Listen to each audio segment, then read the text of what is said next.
جی مفتی صاحب. میں تو سوچ رہا تھا کہ آواز شاید کسی کو میری پہنچی نہیں ہے، اس لیے سلام کا ریٹرن نہیں ارے آیا. آواز نہیں پہنچ گئی تھی. چلیے دو دن تک میں آپ قوم کے سامنے پیش نہ ہو سکا، اس کے لیے معذرت ہے. کوئی بات نہیں مفتی صاحب، آپ بزی تھے، کوئی نہیں. اچھا، آج جو ہے رمضان المبارک کے آداب، روزے کے آداب، کیونکہ مسائل تو ہو گئے، اب آداب سے متعلق گفتگو کر لی جائے. سب سے پہلی بات تو یہی ہے کہ کلاس شروع کر دی، کافی سارا کھانا ہے آپ. کا کیا اسپیکر آن ہے، آف کرنے کے لیے کہیے نا، کچھ سمجھ نہیں آ رہا. جی مفتی صاحب میوٹ کر دیجیے، آپ اچھا میوٹ کر میں بول دیجیے. رہا ہوں. جی میری آواز پہنچ رہی ہے اب؟ ہاں ہاں. اچھا میں یہ کہہ رہا تھا کہ میں کلاس شروع کرتا ہوں، اور آج آپ کے سامنے رمضان المبارک اور روزے کے جو آداب ہیں وہ ہمیں معلوم ہو جائیں، کیونکہ روزے کے مسائل سے تو واقفیت ہو گئی کہ روزہ کن چیزوں سے مکروہ ہوتا ہے، کن سے روزہ ٹوٹ جاتا ہے، کن صورتوں میں قضا واجب ہے اور کن صورتوں میں قضا اور کفارہ دونوں واجب ہے، اور کون کون سی ایسی سچویشن ہیں، ایسی حالت ہیں کہ جس میں روزہ نہ رکھنے کی شریعت نے اجازت دی ہے. ان تمام ٹاپک سے متعلق ہماری گفتگو ہوئی تھی. آج جو ہے رمضان المبارک کے آداب سے متعلق آپ کے سامنے کچھ آداب رکھے جائیں. تقریباً رمضان المبارک سے متعلق 7 آداب ہیں، 7 ادب ہیں. پہلا ادب تو یہ ہے کہ شوق و ذوق سے رمضان المبارک کا انتظار کرنا، اور یہ انتظار رمضان المبارک کا ایسا ہی ہونا چاہیے جیسا کہ ہم اپنے خاص چیف گیسٹ یا مخصوص مہمان کی آمد کے منتظر رہتے ہیں اور دن گنتے ہیں. چونکہ رمضان المبارک کا مہینہ بھی رحمت کا مہینہ ہے، اور اس کا انتظار کرنا شوق سے اور ذوق سے کہ اب رمضان کے مہینہ آنے والا ہے، مجھے عبادت کرنی ہے، اپنے آپ کو گناہوں سے بچانا ہے. کیونکہ پیارے آقا محمد مصطفیٰ صلی اللہ علیہ وسلم کی حدیث ہے، آپ صلی اللہ علیہ وسلم نے فرمایا، اے اللہ ہمارے لیے رجب اور شعبان میں برکت نصیب فرما اور ہمیں رمضان سے ہم کنار فرما، یعنی رمضان تک ہم کو پہنچا. اور یہ وہ اس دعا کا ترجمہ ہے جو پیارے آقا رمضان کے آنے سے 2 مہینے پہلے اس کو پڑھا کرتے تھے. وہ دعا یہی تھی، اللہم بارک لنا فی رجب و شعبان وبلغنا رمضان. اس دعا کے اندر گویا کہ یہ بھی بات پتہ چلی کہ رمضان کا شوق کے ساتھ، شدت کے ساتھ انتظار کرنا یہ رمضان المبارک کے آدابوں میں سے ایک ادب ہے. دوسرا، رمضان کی خاطر شعبان کے چاند کو شمار کرنا. چاند سے مراد یہ کہ شعبان کی تاریخوں کو یاد رکھنا کہ آج کون سی تاریخ ہے اور آج کون سی تاریخ ہے.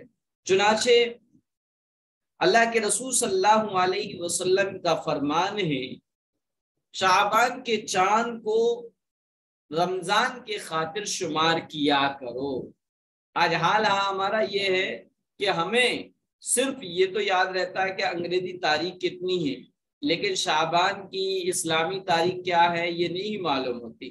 حتیٰ کہ آج بھی اگر پوچھا جائے کہ آج شعبان کی کتنی تاریخ ہے تو بہت سے لوگ لا علمی کا اظہار کر دیں گے، اور بہت سے لوگ کنفیوز ہوں گے کہ 18 ہے یا 19 ہے. حالانکہ میں نے اس سے پہلے ایک اصول بتایا تھا آپ کو کہ اسلامی تاریخ کو یاد کرنے کا طریقہ یہ ہے کہ جب اسلامی تاریخ شروع ہو، اسلامی مہینہ شروع ہو، تو ہم انگریزی مہینے سے یہ دیکھ لیں کہ انگریزی تاریخ سے اسلامی تاریخ آگے ہے یا پیچھے.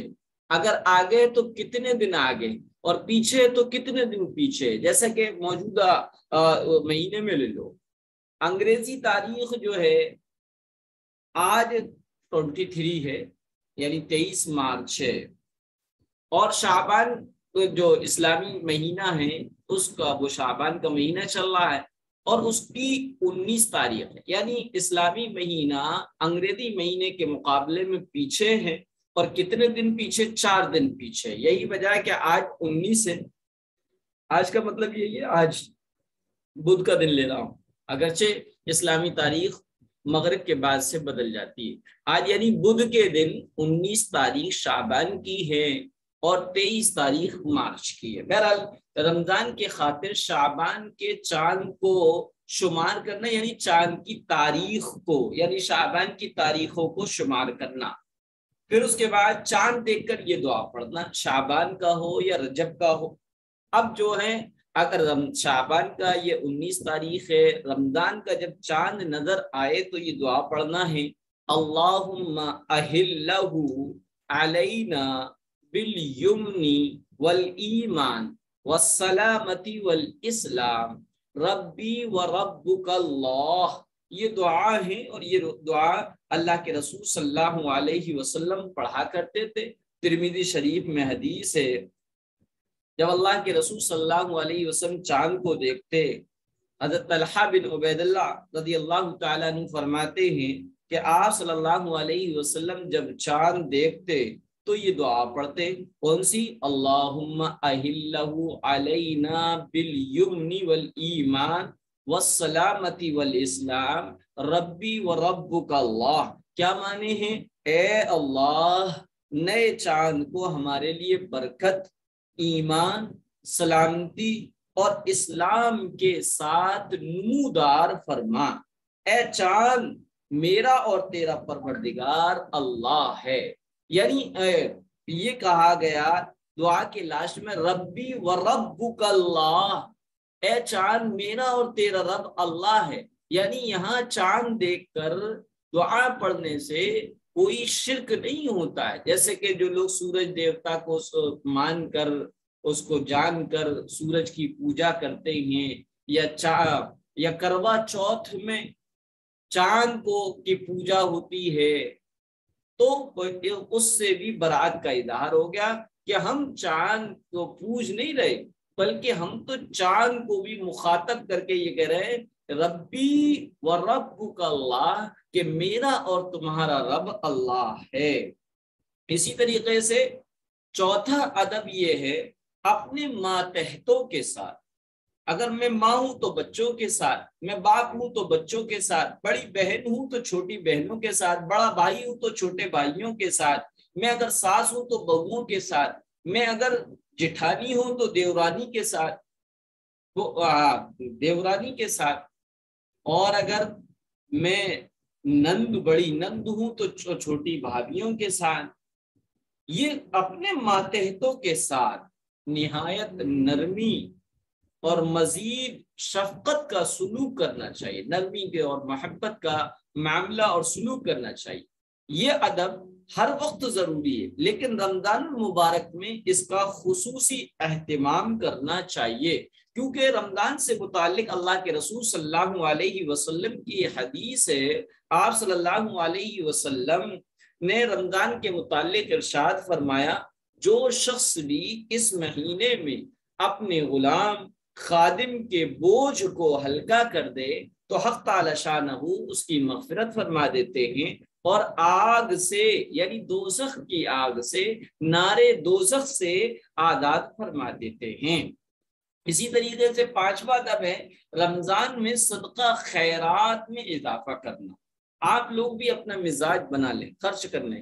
آپ مجھے بہت شدت کے ساتھ یہ احساس ہوتا ہے کہ پیارے آقا حضرت محمد مصطفیٰ صلی اللہ علیہ وسلم نے احادیث میں عورتوں کی جماعت کو مخاطب بنا کر خاص طور پر عورتوں کو فوکس کرایا اس بات پر کہ وہ صدقہ زیادہ کیا کرے، راہ خدا میں خرچ کیا کرے۔ آپ یہ مزاج بنا لیں کہ ہم خرچ کریں گے، اور راہ خدا میں جو خرچ کیا جاتا ہے اس سے دل میں سکون اور راحت آتی ہے۔ بہرحال رمضان میں صدقہ و خیرات میں اضافہ کرنا چاہیے، کیونکہ اس سلسلے میں بھی حدیث ہے، اور حدیث حضرت عبداللہ ابن عباس فرماتے ہیں آپ صلی اللہ علیہ وسلم لوگوں میں سب سے زیادہ سخی تھے۔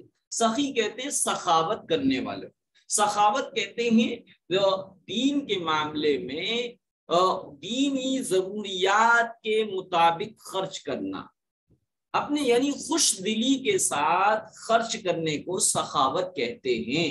تو آپ صلی اللہ علیہ وسلم لوگوں میں سب سے زیادہ سخی تھے، اور آپ رمضان میں اس وقت بہت زیادہ سخی ہو جاتے جب آپ سے حضرت جبریل علیہ السلام ملاقات کرتے، اور جب حضرت جبریل علیہ السلام آپ سے ملتے تو آپ تیز چلنے والی ہوا سے بھی زیادہ سخاوت فرماتے۔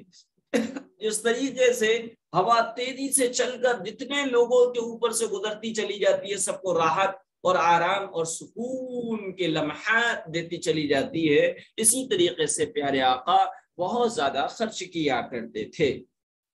رمضان المبارک کا چھٹا ادب یہ کہ رمضان المبارک میں کلمہ طیبہ اور استغفار کثرت سے پڑھنا، اور جنت کو طلب کرتے رہنا، اور جہنم سے پناہ چاہتے رہنا، کیونکہ اس سلسلے میں بھی حدیث ہے، آپ صلی اللہ علیہ وسلم نے ارشاد فرمایا 4 چیزوں کو کی اس میں کثرت رکھا، اس میں یعنی رمضان مبارک کے مہینے میں کثرت رکھا کرو، یعنی زیادہ کیا کرو۔ ایک کلمہ طیبہ اور استغفار کی کثرت یعنی زیادتی رکھو، بہت عام دنوں کے مقابلے میں رمضان المبارک کے مہینے میں کلمہ بھی زیادہ پڑھا کرو اور استغفار بھی زیادہ کیا کرو، جنت کی طلب کرو اور آگ سے پناہ مانگو۔ عام 11 مہینوں میں جنت سے کی طلب حکم کی دعائیں بھی کرتے ہیں، دوزخ سے پناہ بھی مانگتے ہیں، لیکن رمضان المبارک کے مہینے میں پیارے آقا کے اس حکم اور فرمان کی وجہ سے یہ کام کثرت کے ساتھ زیادتی کے ساتھ کرنا ہے۔ 7واں کام ہے، 7واں ادب ہے رمضان کی راتوں خصوصاً عشرہ اخیرہ، یعنی آخر کے 10 دن، عشرہ کہتے ہیں 10 دن کو، عشرہ آخرہ یعنی رمضان کے آخری 10 دن، 21ویں شب سے 20واں رمضان ہوگا، 21ویں شب ہوگی، یہ 21ویں شب سے آخری عشرہ لگ جاتا ہے۔ اس آخری عشرے میں زیادہ سے زیادہ عبادت کا اہتمام کرنا چاہیے، کیونکہ حضرت عائشہ رضی اللہ تعالیٰ عنہ فرماتی ہیں جب رمضان کا آخری عشرہ شروع ہوتا تو آپ صلی اللہ علیہ وسلم اپنی تہبند مضبوط باندھ لیتے۔ تہبند مضبوط باندھ لینے سے مراد یہ ہے کہ آپ عبادت کے لیے اپنے آپ کو کثرت، اپنے آپ کو بالکل ریڈی اور تیار رکھتے، اور خود بھی رات کو بیدار رہتے، یعنی جاگ کر اللہ کی عبادت کرتے اور اپنے گھر والوں کو بھی بیدار کرتے تھے۔ لیکن بڑی بدقسمتی ہے ہماری، جن راتوں میں جاگنا افضل ترین ہے، جن راتوں میں جاگنا چاہیے اور جن راتوں میں جاگنا بے انتہا ثواب اور خیر اور برکت اور رحمت کا ذریعہ ہے، ان راتوں کو تو ہم سو کر گزار دیتے ہیں، اور وہ راتیں ہیں رمضان کے آخری عشرے کی 5 راتیں، جسے طاق رات کہتے ہیں۔ اصل میں عربی میں ایک ہوتا ہے طاق اور ایک ہوتا ہے جفت۔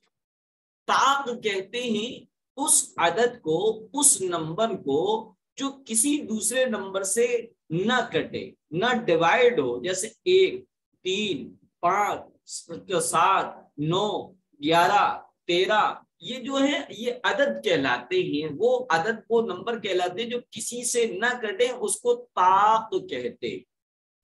اور جفت کہتے ہیں جو ڈیوائیڈ ہو جائے، یا جو کسی دوسری عدد اور نمبر سے کٹ جائے، جیسے 2 4 6 8 10 12 14 16 18 20 22 24 26، یہ جو ہے جفت کہلاتا ہے۔ تو پیارے آقا نے فرمایا طاق راتوں میں زیادہ عبادت کا اہتمام کرو۔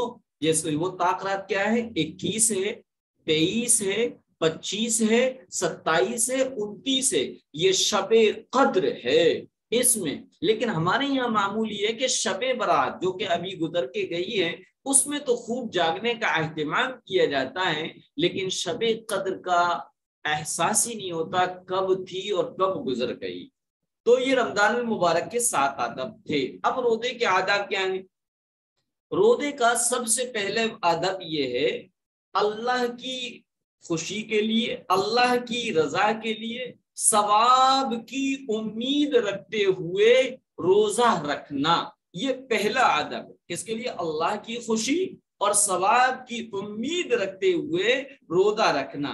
کیونکہ پیارے آقا کی حدیث ہے، آپ صلی اللہ علیہ وسلم نے فرمایا جس شخص نے ایمان اور ثواب کی امید سے، جس شخص نے ایمان اور ثواب کی امید سے رمضان کا روزہ رکھا، نہ کہ بطور عادت، بس ایک نیچرلی عادت تھی وہ ویسی رکھ لیا، بلکہ ثواب اور ایمان کے ساتھ اللہ کی ذات سے ثواب کے ملنے کی امید رکھتے ہوئے روزہ رکھا، اس کے اگلے تمام گناہ معاف ہو جاتے ہیں یا ہو جائیں گے۔ تو پہلا ادب یہ کہ اللہ کی رضا اور ثواب کی امید کے ساتھ روزہ رکھنا۔ دوسرا، حسب استطاعت بکثرت نفل روزے رکھنا۔ رمضان المبارک کے علاوہ مہینوں میں اپنی طاقت کے مطابق زیادہ سے زیادہ نفل روزے رکھنا، کیونکہ اللہ کے رسول صلی اللہ علیہ وسلم نے فرمایا، آپ نے حدیث پڑھی ہے، الصوم جنہ، الصوم جنہ، روزہ ڈھال ہے۔ اسی طریقے سے آپ نے فرمایا کہ روزہ رکھو صحت مند ہو جاؤ گے، لہذا نفل روزے کی یہ فضیلت ہے۔ تو نفل روزے کثرت سے رکھنا۔ لیکن ایک روزہ ہوتا ہے صوم وصال۔ صوم وصال اللہ کے رسول صلی اللہ علیہ وسلم نے صوم وصال رکھنے سے منع فرمایا اور کہا صوم وصال رکھنے سے بچو۔ وصال، واو صاد الف لام، وصال، صوم وصال کہتے ہیں مسلسل روزے رکھنا، کوئی گیپ کو نہ رکھنا، یعنی کوئی دن بیچ میں نہ چھوڑنا، پورے سال روزے رکھنا ہے۔ کیوں منع فرمایا؟ کیونکہ جب کوئی بندہ مسلسل روزے رکھے گا تو اس میں 5 دن جن میں روزہ رکھنا منع ہے وہ روزے بھی آ جائیں گے۔ دوسرا یہ ہے کہ اس میں انسان کمزور ہو جائے گا، اور بدن کا، یہ بدن ہمارا نہیں ہے بلکہ ہمیں یہ امانت دیا گیا ہے، اس کا ہم پر حق ہے، یہ سونا بھی کیا ہے فرض ہو جاتا ہے، اور کیا ہے اپنا کھانا بھی فرض ہو جاتا ہے۔ میں نے بتایا تھا کھانے کی فرض کی قسمیں بھی تھیں، حرام بھی تھا، مکروہ بھی تھا، سنت بھی تھا، مباح بھی تھا۔ بہرحال اللہ کے رسول صلی اللہ علیہ وسلم نے صوم وصال یعنی بلا افطار، بغیر کسی گیپ کے مسلسل روزے نہ رکھے جائے، یہ اللہ کے پیارے آقا نے فرمایا۔ چوتھی فضیلت ہے فضیلت والے دنوں، مثلا شوال کے 6 روزے رکھنا، جسے شش عید کے کہتے ہیں، عید کے مہینے میں۔ اسی طرح 10 محرم کے روزہ رکھنا، اسی طرح بقرہ عید کی 1 تاریخ سے 9 تاریخ تک عشرہ ذی الحجہ جسے کہتے ہیں ذی الحجہ کے 10 دن، اس میں روزے رکھنا۔ ایام 20 میں نے بتایا تھا اسلامی تاریخ کی 13، 14، 15 کو روزے رکھنا۔ یہ کیا ہے؟ یہ بھی روزے کے آداب میں سے، کیونکہ اللہ کے رسول صلی اللہ علیہ وسلم نے فرمایا جس شخص نے رمضان کے روزے رکھے پھر اس کے بعد شوال کے 6 روزے رکھے تو ایسا ہے جیسے پورے سال روزے رکھے۔ یہ پورے سال اس طرح کے روزے رکھنے کو صوم دہر کہتے ہیں۔ صوم دہر کا نعم البدل ہو گیا، یعنی پوری سال روزے رکھنے کا یہ گویا کہ بدلہ ہو گیا۔ تو صوم دہر کہتے ہیں پورے سال روزہ رکھنا، اور صوم وصال میں نے بتایا تو اس سے پیارے آقا نے منع فرمایا، اور جس نے شوال کے 6 روزے رکھے اس نے گویا کہ پورے سال روزہ رکھے، اور یہ صوم دہر کا نعم البدل بن گیا۔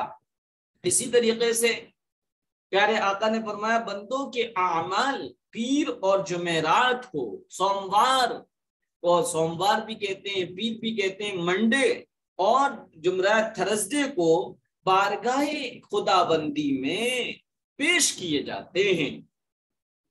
اس لیے میں پسند کرتا ہوں، پیارے آقا فرمائے اس لیے میں پسند کرتا ہوں کہ میرے اعمال اس حال میں پیش کیے جائیں کہ میں روزے سے ہوں۔ یہ کیا ہے؟ یہ سوموار اور جمعرات کے دن روزہ رکھنے کی فضیلت ہے۔ اسی طریقے سے آپ صلی اللہ علیہ وسلم نے فرمایا مہینے کے 3 دن کے روزے رکھو، یہ ہمیشہ روزے رکھنے کے برابر ہے۔ اسی طریقے سے آپ نے فرمایا 5واں ادب عورت کا اپنے شوہر کی اجازت کے بغیر نفلی روزے نہ رکھنا۔ میرڈ ہے ان کے لیے، ان میرڈ ہے وہ روزے رکھ لے، اور عورت کا اپنے شوہر کی اجازت کے بغیر نفلی روزے نہ رکھنا۔ چنانچہ حضرت ابو ہریرہ رضی اللہ تعالی عنہ فرماتے ہیں مجھے میرے محبوب صلی اللہ علیہ وسلم نے 3 چیزوں کی وصیت فرمائی، ان میں سے ایک یہ ہے کہ میں ہر مہینے میں 3 دن یعنی 13ویں 14ویں 15ویں تاریخ کو روزے رکھوں۔ یہ اللہ کے رسول صلی اللہ علیہ وسلم نے وصیت فرمائی۔ اسی طریقے سے آپ صلی اللہ علیہ وسلم نے فرمایا کسی بھی دن میں عبادت کرنا اللہ سبحانہ و تعالیٰ کو اتنا محبوب نہیں ہے جتنا ذی الحجہ کے 10 دنوں میں۔ قرآن کریم میں قسم کھائی ہے والفجر، قسم ہے فجر کی، ولیال عشر، اور 10 راتوں کی قسم۔ علماء نے لکھا ہے کہ 10 راتوں سے مراد بقرہ عید کا چاند نظر آنے کے بعد بقرہ عید تک یعنی چاند رات تک روزے رکھنا، یہ جو 10 دن ہیں ان 10 دنوں کی اللہ تعالیٰ نے قسم کھائی ہے۔ اس لیے اللہ تبارک و تعالیٰ نے اس دن میں 10 دنوں میں عبادت کرنا اتنا اہم ہے کہ اللہ نے قسم کھائی ہے، اور پیارے آقا نے فرمایا کسی بھی دن میں عبادت کرنا اللہ سبحانہ و تعالیٰ کو اتنا محبوب نہیں ہے جتنا ذی الحجہ بقرہ عید کے مہینے کے شروع کے 10 دنوں میں عشر ذی الحجہ میں عبادت کرنا محبوب ہے۔ یعنی ان دنوں کی عبادت اللہ سبحانہ و تعالیٰ کو دوسرے دنوں کی عبادت سے زیادہ محبوب ہے۔ اس عشرے کے ہر دن کا روزہ یعنی بقرہ عید کے شروع کے 10 دنوں میں بقرہ عید سے پہلے تک ہر دن کا روزہ سال بھر کے روزوں کے برابر ہے، اور اس کی ہر رات کی عبادت شب قدر کی عبادت کے برابر ہے۔ کون سی راتیں ایسی ہیں جن میں عبادت کرنا شب قدر کی عبادت سے زیادہ کے برابر ہے؟ وہ ہیں ذی الحجہ یعنی بقرہ عید کے مہینے کے شروع کی 10 راتیں۔ اسی طریقے سے آپ صلی اللہ علیہ وسلم نے فرمایا عرفے کے دن کے روزے کے متعلق میں اللہ سے امید رکھتا ہوں کہ وہ 1 سال پہلے کے اور 1 سال بعد کے گناہ معاف فرمائے گا۔ عرفہ کسے کہتے ہیں؟ بقرہ عید سے 1 دن پہلے جو ہوتی ہے جسے چاند رات کہا جاتا ہے وہ 9 ذی الحجہ ہوتا ہے۔ چونکہ 9 ذی الحجہ میں جو خوش نصیب بیت اللہ حج کے لیے پہنچے ہوئے وہ سب حاجی اور حجنے عرفات کے میدان میں 9 تاریخ کو پہنچ جاتے ہیں اور اللہ سے آہوزاری اور دعائیں مانگتے ہیں، تو اللہ تبارک و تعالی ایسے لوگ جو حج بیت اللہ کی زیارت سے محروم رہے ہیں، جو اپنے اپنے ملکوں میں ہیں، وہ لوگ اس دن عبادت رکھ کر اللہ کی وہ رحمتیں حاصل کر لیں جو رحمتیں حاجیوں اور حجلوں پر عرفے کے میدان میں ہو، عرفات کے میدان میں برس رہی ہوتی ہیں، اس لیے اس کو عرفے کا دن کہتے ہیں۔ بہرحال عرفے کے دن سے متعلق اللہ کے رسول صلی اللہ علیہ وسلم نے فرمایا کہ میں اللہ سے یہ امید رکھتا ہوں کہ عرفہ کے دن کا ایک روزہ 1 سال پچھلے اور 1 سال اگلے گناہ کو معاف کر دے گا۔ اور یوم عاشورہ کے روزے یعنی 10ویں محرم کے روزے کے متعلق اللہ کے رسول نے فرمایا میں اللہ سے امید رکھتا ہوں کہ وہ پچھلے 1 سال، پچھلے کو کہتے ہیں گزشتہ، بعض لوگ اگلے کہتے ہیں اگلے سال، پرلے سال، پلی سال، پلی لفظ نہیں ہوتا ہے، پرلے تو صحیح تلفظ کے ساتھ بولنا چاہیے، اور آپ کو تو خاص طور پہ صحیح تلفظ کے ساتھ بولنا چاہیے، کیونکہ آپ اگر سسرال میں آتی ہیں اور سسرال میں کچھ لوگ پڑھے ہیں یا جن کی اچھی طریقے وہ ایجوکیٹڈ ہیں، تعلیم یافتہ ہیں، تو وہ آپ کے جیم اور زا کے فرق کی وجہ سے نہ کرنے کی وجہ سے آپ کا مذاق اڑائیں گے، ٹھٹا کریں۔ آپ زندگی جینا، زندگی سینا، آپ اس طریقے سے بولیں گی تو آپ کے مذاق اڑایا جائے گا، اس لیے صحیح تلفظ کے ساتھ۔ بہرحال گزشتہ یعنی پچھلے 1 سال کے گناہ معاف کر دے گا۔ یوم عرفہ کا روزہ اور یوم عاشورہ کے روزے سے افضل ہے۔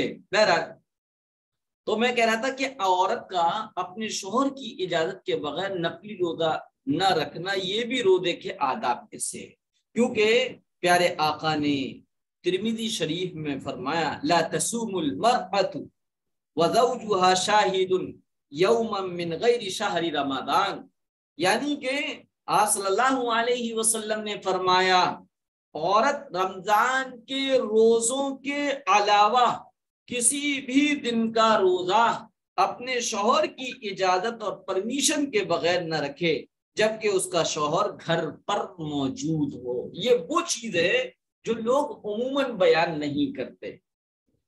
حدیث میں وَزَوْجُهَا شَاهِدٌ يَوْمًا، یعنی اگر شوہر گھر میں ہے، ایک تو یہ کہ بھئی صبح فجر میں جاتے ہیں اور شام مغرب کے بعد لوٹنا ہوتا ہے، تو ایسی